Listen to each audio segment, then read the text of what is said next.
Hi, my name is Tom. Welcome back to Into the Forest I Go, the orienteering channel. Today I want to talk about mental preparation for the race in one specific aspect. We have been nibbling into the mental preparation a little bit. So just think about it. Getting ready for the start, right? Doing all the things right before your race is contributing to less stress that you're going to have, doesn't it, right? Preparing for the start in terms of getting as many start races, at least in your mind, as you can, also again prepares you to be less stressed, more comfortable during the start. But today I want to talk about something a little bit different, something not really connected with any kind of preparations, but something that strictly sits in your own head. So if you think you're struggling with a little bit of anxiety or stress before your particular race, then this is something definitely for you. If you're not struggling with that, but maybe you have children that you want to teach something about how to handle these difficult situations, then again, I suggest that maybe it's worth watching this video to the end. Last week actually, we were on a training camp preparing for JWOC 2023 in Romania, and during one of the training sessions, actually it was pretty funny because the training session was the afternoon training session. It was supposed to be kind of like a leisure activity, a little bit of the rest, a little bit of a massage for your tired legs. We were already after a few days of quite hard running. We went to the training session with just the girls because the boys decided they are too tired and they are going to stay in our accommodation. So just the girls went to the training, and we were talking a little bit and talking about exactly the situations that I've mentioned earlier. So how to deal with the stress and how to be always satisfied with your race, right? Well, maybe not always, but how to strive for the situation where you're almost always satisfied with your race. And when I was trying to explain it the best way I could, I remembered a very, very vivid picture that came to my mind from my childhood, my adolescence. I remember it was in my primary school, last years of my primary school, so I was either 14 or 15 years old, I don't remember exactly. But the point is that at that point in time I was playing a lot of football or soccer, if you will, and the way that I like to play was to always gather a team that was really focused not on skills that every individual player had, but rather on endurance. Because throughout my years of playing football, I figured that the engagement and the endurance and a little bit of skill, of course, is also needed, always beats the pure skill but no strength to run one way and the other along the pitch all game, right? So I was a captain of the team. I was picking up the players that I wanted to play with me, and I was playing with my friends, obviously. Some of them were from the place where I lived, some of them were from my classmates from school. And I remember there was this one guy, his name is Martin, and he was one of my favorite players. Not because he was very good, I think he was rather mediocre, but he was always chasing the ball like crazy, you know? If you put him on defense, he wouldn't let you pass no matter what, unless he was already on the ground or you're just faster than him. And he was pretty fast. Now, on top of this, he was also pretty fit, so he was able to run from attack to defense and defense and attack this way and that way. Like, you remember Roberto Carlos? Probably most of you don't, but Roberto Carlos was exactly like that guy. Of course, Carlos had a lot more skill than Martin, but he was relentless. He was relentless in his pursuit of the ball. And, you know, we were not playing on huge pitches like a regular pitch, so it was a little bit easier to run back and forth. But I knew that he is going to be doing that through the whole game, right? The first half, the second half, all the way till the end. And that was kind of the same. And our tactics was, we're going to run down the bastards from the other team until they have no strength to even breathe anymore, right? So the first half, we were usually doing so, very often losing a little bit, maybe a tie, but the second half was ours completely. We were dominating every single time. Anyway, during this one game that I remember so vividly, or maybe that just a situation from this one game really, I remember that we were playing, we were somewhere close to tying up with the team, so we were losing. So kind of every situation, every goal mattered quite a lot. And we were attacking. The guy from the right wing was able to dribble with the ball. He got almost to the point where there were no obstacles except the goalkeeper.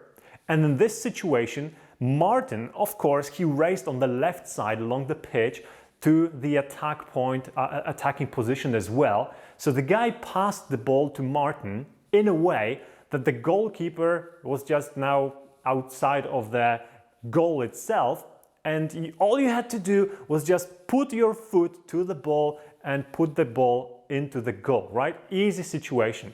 And the guy passed the ball to Martin, and Martin fluked, right? He kicked the ball, but the goal is here, the ball is right there, right? It happens, right? You can even watch it in normal football games.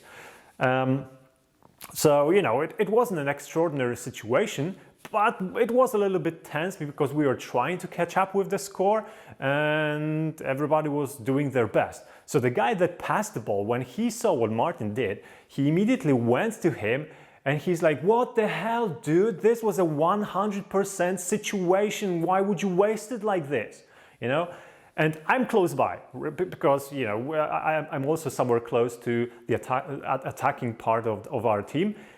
And I immediately think, oh, this is going to create a situation, right? And I feel like a captain of the team. I've picked up the team, so I feel responsible for them. So my first thought was, okay, I need to walk there and just make sure that we release the tension and keep it calm and steady so that we can continue the game without any major obstacles.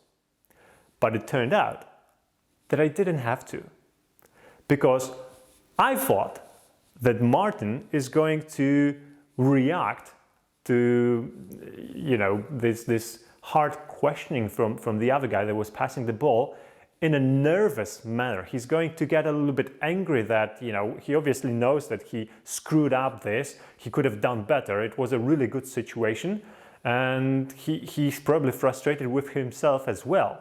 So I thought it's going to create kind of a tension and the situation will have to be diffused. But instead, what I saw is Martin just turning around, smiling, and he said, "I did my best."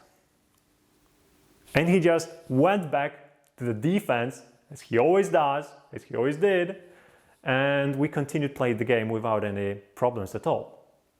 Now, it surprised me. So that's why I think this situation stuck to my mind, because I was so surprised with it. I was expecting one thing and I saw something completely different.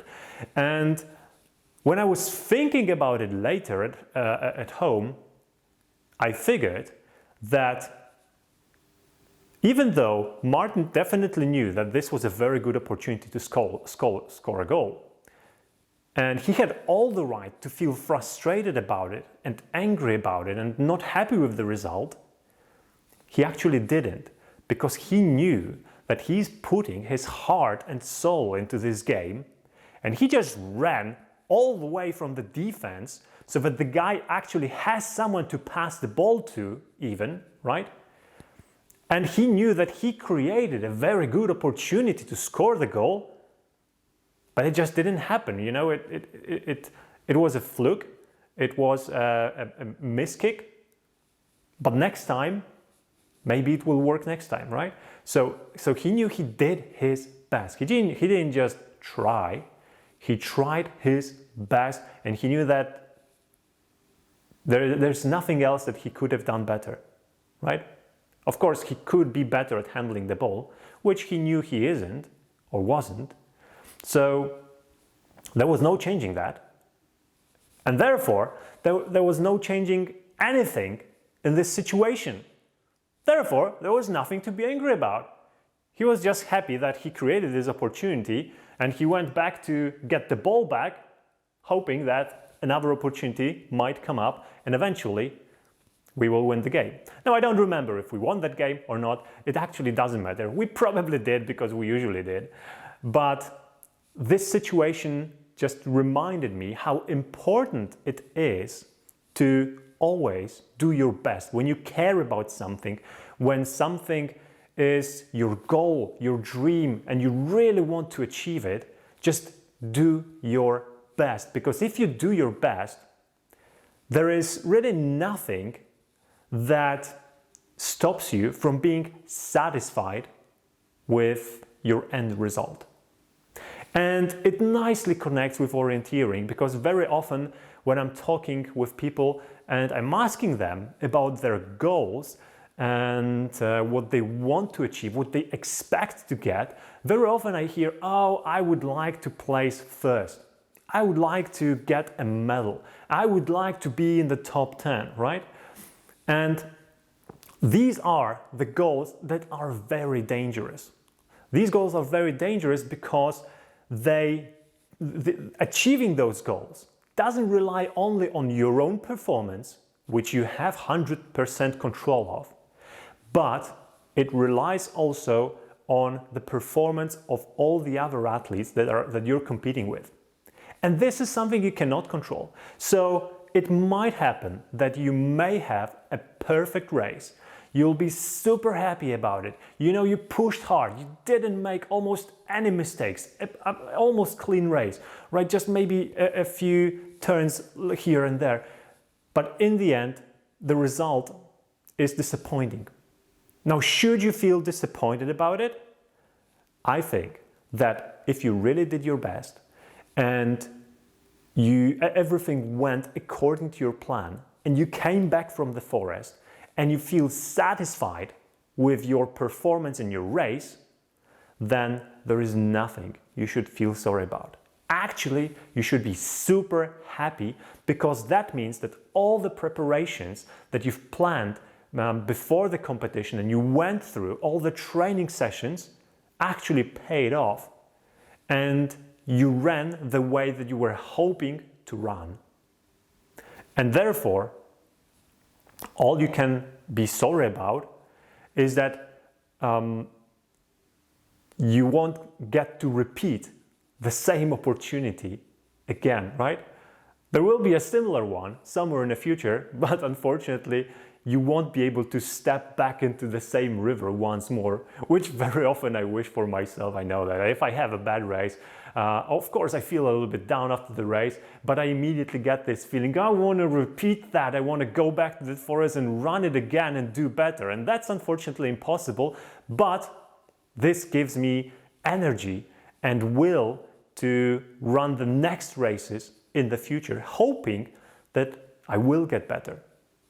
So, I think that one of the recipes for being less stressed before and after the race is just knowing that the preparations that were before the race were planned accordingly, smartly, and you did your best completing all of them. And then also knowing that in the upcoming race that is right about to happen, you're also going to do your best.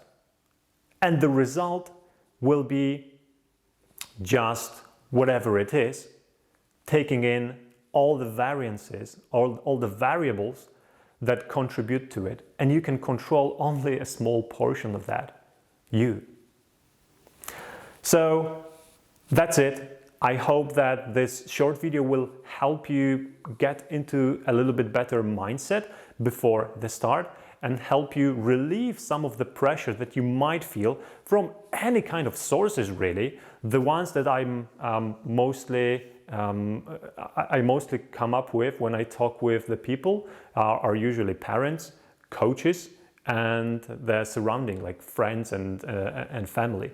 So if you feel any kind of pressure from these people, this is actually a topic maybe that we will touch in one of the other videos.